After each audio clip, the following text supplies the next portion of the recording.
Hi and welcome to auzimate. Let's make gulab jamun today. So you have to take 4 cups of anchor powder, 1 cup of plain flour with 1 tablespoon of baking powder and 4 tablespoon of butter, 2 tablespoons of ghee, and then you add a pinch of salt and gently start to mix by adding 5 tablespoons of fresh milk, and then you start keep mixing with some warm water, and you don't have to mix it like a roti dough.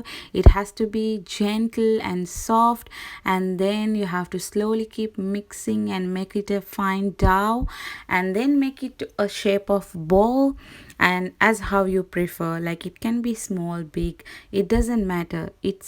It's your preference. And then in the meantime you also have to make the sugar syrup as how you want.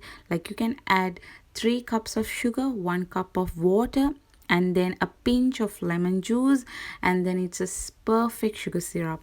I have not added a sugar syrup video because I just missed it, and I'm really sorry for that, guys.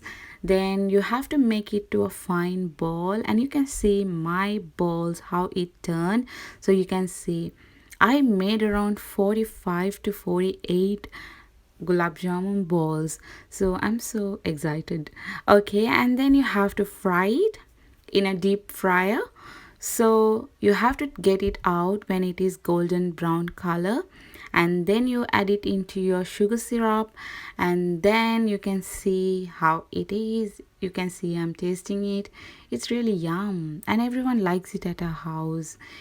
So I have just added some badam on crushed badam on top just to decorate it.